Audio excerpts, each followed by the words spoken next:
Meus queridos alunos, nossa aula de hoje é sobre estrutura organizacional, onde vamos apresentar algumas considerações básicas a respeito da estrutura organizacional, sabendo que a estrutura organizacional é um instrumento essencial para que a gente possa desenvolver e implementar o plano organizacional nas empresas, certo? E ao final dessa aula a gente vai estar em condições de responder algumas perguntas a saber, como delinear a estrutura organizacional da empresa, como a estrutura organizacional pode contribuir para o alcance dos objetivos da empresa, quais os principais aspectos a serem considerados no delineamento e implantação da estrutura organizacional, como pode ser avaliado a estrutura organizacional. Então, passando para o próximo slide, a gente pode perceber que a estrutura organizacional ela deve ser delineada de acordo com os objetivos e estratégias estabelecidos, ou seja, a estrutura organizacional é uma ferramenta básica para alcançar as situações almejadas pela empresa.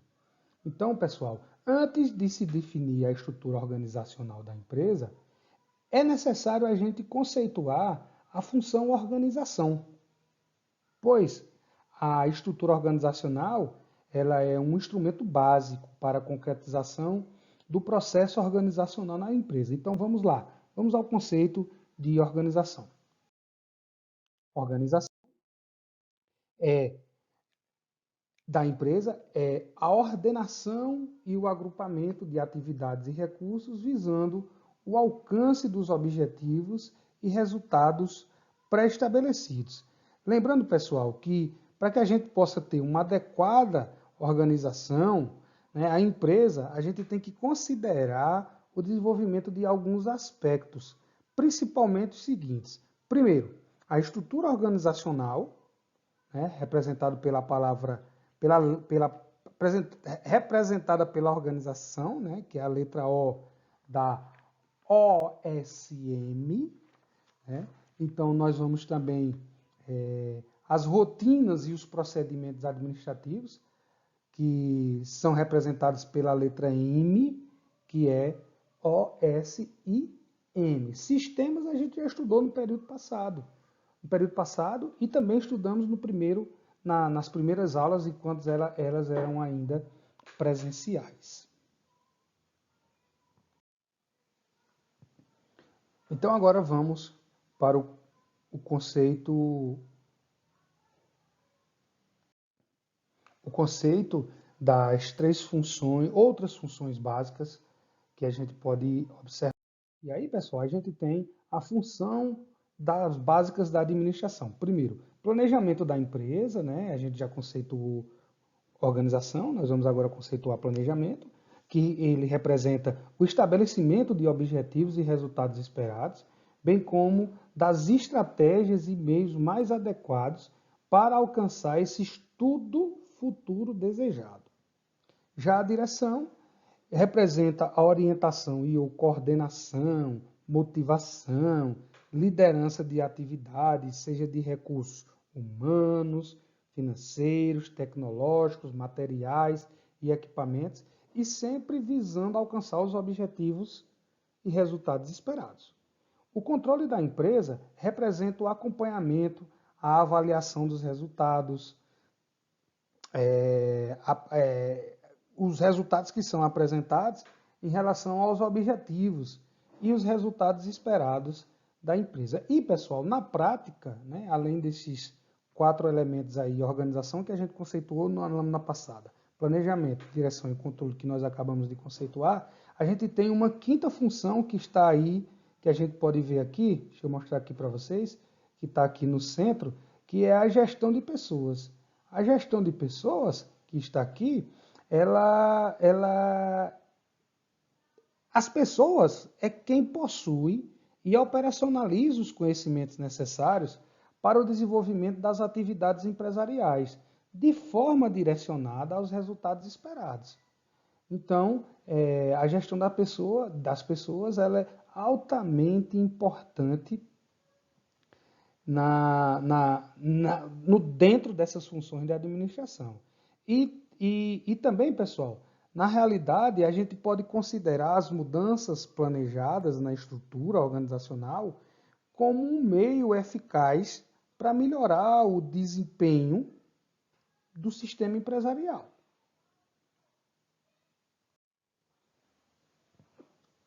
E quando essa estrutura organizacional ela é estabelecida de forma adequada, ela propicia para a empresa alguns aspectos.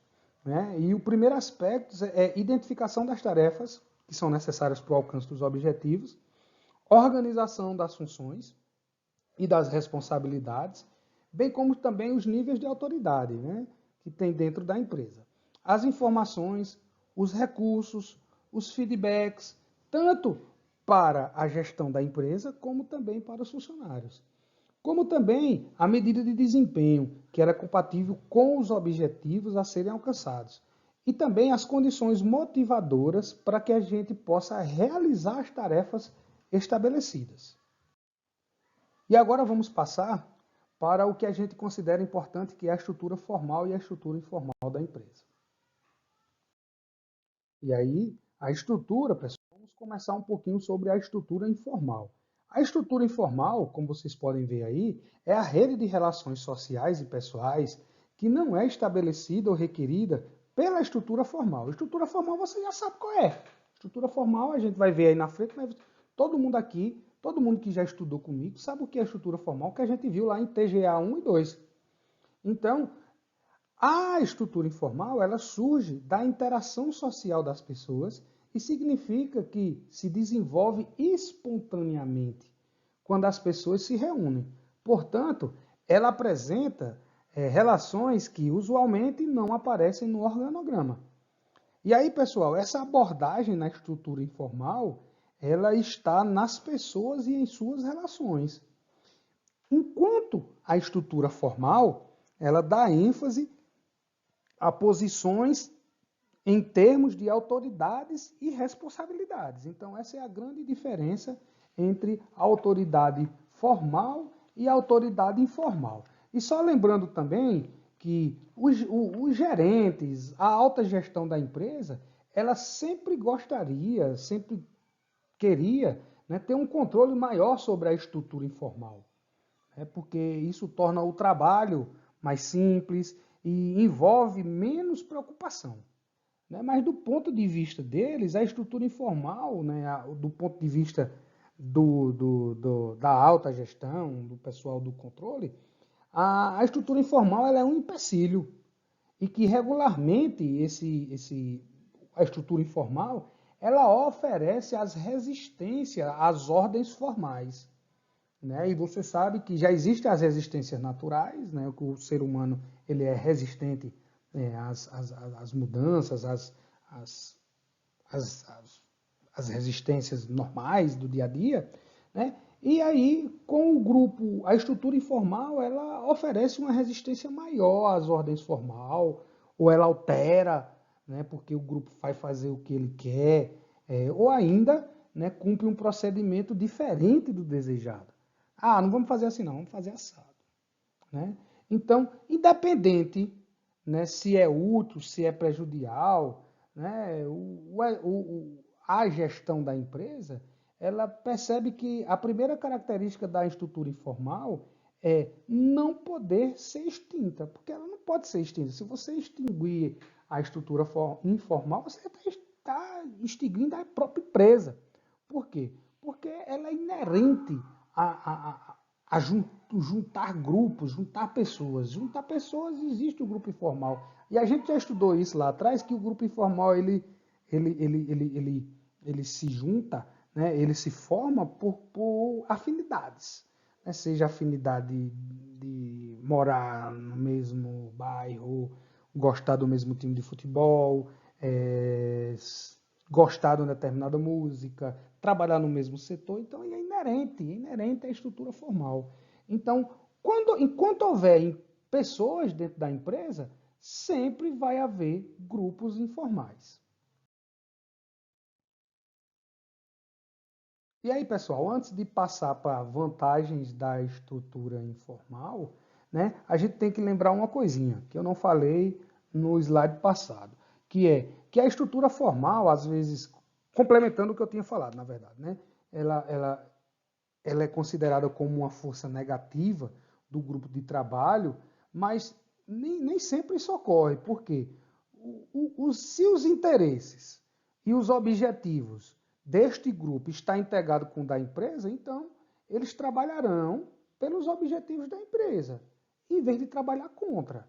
Né? E a grande responsabilidade dos gestores é fazer o possível para que haja essa integração, pois os dois grupos, se harmonizarem, se eles estiverem juntos, unidos, em vez de ser antagônicos. Né? Então, a nossa função enquanto gerentes é unir o grupo e não separar, se antagonizar. Né? O que um quer, o outro não quer. Essa é a nossa grande função. E isso, pessoal, é a administração efetiva. O seu resultado global ele corresponde a uma situação em que a estrutura informal ajuda a completar e melhorar os trabalhos. Então, é ideal haver uma interação da estrutura formal com a estrutura informal. Né? E a alta gestão, né? A alta gerência, a fim de manter um determinado controle, ele deve ser um pouco cauteloso, né? No sentido de conservar essa estrutura informal secundária à estrutura formal. Então, tem que ser feito o trabalho para que a estrutura formal seja a estrutura principal e não a estrutura informal. E aí, pessoal, quando a estrutura formal ela não é, vamos dizer assim, não sei se incompetente é uma palavra interessante, mas quando a estrutura formal não atende, né, o que deve ser feito, a estrutura formal ela é necessária e desejável porque ela mantém o grupo trabalhando, mantém o grupo motivado, mantém o grupo trabalhando de forma adequada. E assim, não devemos considerar normalmente válido que o grupo informal é prejudicial, porque a liderança informal ela não conserva para sempre o grupo num curso em direção aos objetivos da empresa. Então, com muito cuidado, a gente tem que manter a estrutura informal, mas fazer com que essa estrutura informal ela seja secundária, né? E a estrutura principal seja a estrutura formal. E agora sim a gente parte para as vantagens da estrutura informal. A primeira vantagem da estrutura informal está aí, ó, proporciona maior rapidez no processo decisório. Ora, se todo mundo concordar, flui naturalmente. Reduz distorções existentes na estrutura formal, ela complementa também a estrutura formal, ela reduz a carga de comunicação dos chefes e motiva e integra as pessoas da empresa. Mas, como eu venho sempre dizendo, nem tudo que é bom 100%. Tem sempre o seu lado ruim, né? O lado das duas moedas. Tem as vantagens, mas também tem as suas desvantagens. E as desvantagens da estrutura formal, a primeira é que provoca desconhecimento da realidade empresarial pelas chefias, né? Porque às vezes a conversa, o que realmente interessa e o que realmente as observações importantes acerca do trabalho ficam apenas no grupo informal. Ela não passa para o grupo formal. Né? Outra coisa também é a dificuldade de controle. Como ele é informal, como ele não é oficial, né, dificulta esse controle. Como também existe a possibilidade de atrito entre as pessoas. E essa possibilidade de atrito, principalmente quando se quer a liderança, o poder, a liderança do grupo, né, aí pode acontecer esses atritos e que não é salutar para a empresa, que pode ser um ponto bastante ruim dentro da estrutura.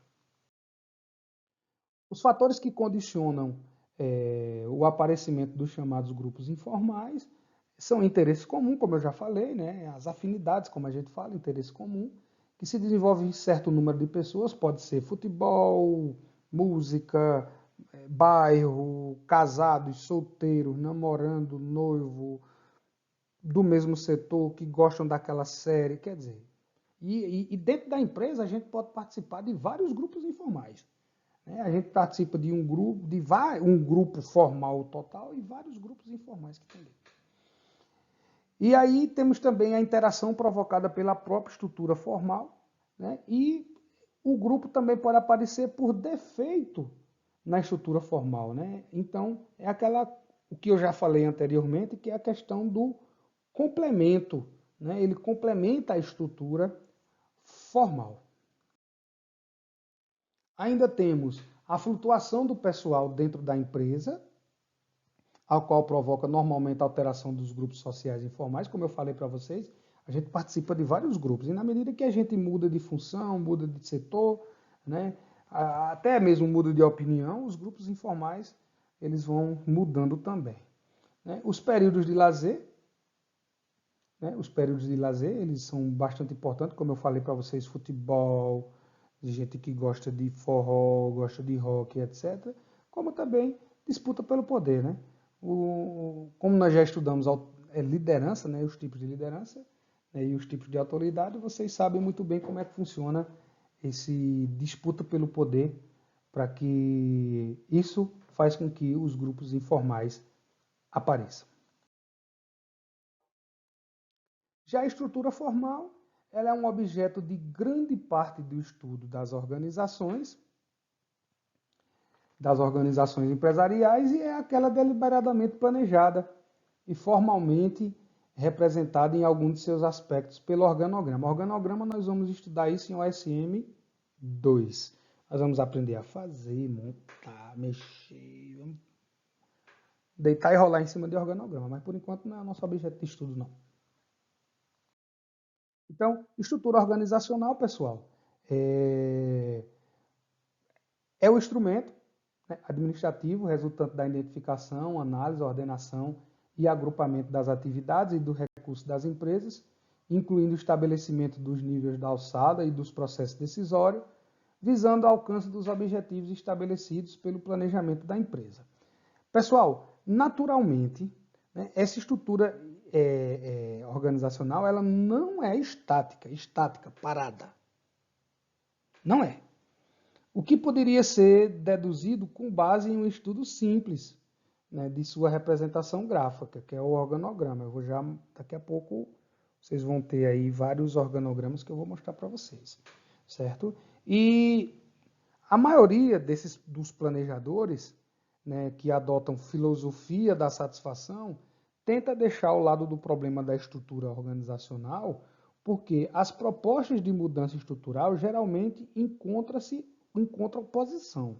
E toda vez que a gente vai tentar mudar a estrutura organizacional, o organograma, sempre tem oposição. Sempre, como você vai mudar com pessoas, né, então sempre tem aquela resistência. Certo? E aí, os planejadores otimizantes tendem a evitar considerações sobre a estrutura organizacional, exceto, né, quando adota a filosofia de adaptação. Né? Aí vê as mudanças na estrutura como um meio eficaz para que a gente possa melhorar o desempenho da empresa.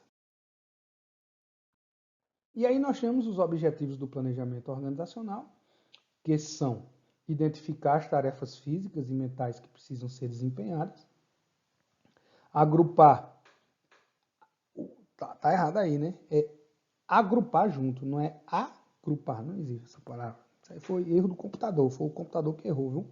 Agrupar as tarefas em funções que possam ser bem desempenhadas e atribuir sua responsabilidade a pessoas ou grupos. Isto é, organizar as funções e responsabilidades. E também, né, proporcionar aos executivos e funcionários de todos os níveis hierárquicos da empresa informações e outros recursos necessários para trabalhar de maneira tão eficaz quanto possível, incluindo feedback sobre seu desempenho real, medidas de desempenho que sejam compatíveis com os objetivos e as metas empresariais e motivação para desempenhar as tarefas bem quanto possível. Então, pessoal, essa é a primeira parte da nossa aula de estrutura organizacional e que nós vamos continuar na parte 2, que eu vou mandar agora para vocês também, para que vocês possam estudar e continuar estudando estrutura organizacional. Abraço a todos, álcool em gel, distanciamento social é essencial para que a gente possa ter aula presencial novamente. E quando for assistir as lives, é todo mundo em casa, viu? Não tem essa história de assistir com grupinho, não. É assistir cada um, lado, cada um no seu quadrado. Beleza? Parte 2, chegando daqui a pouco.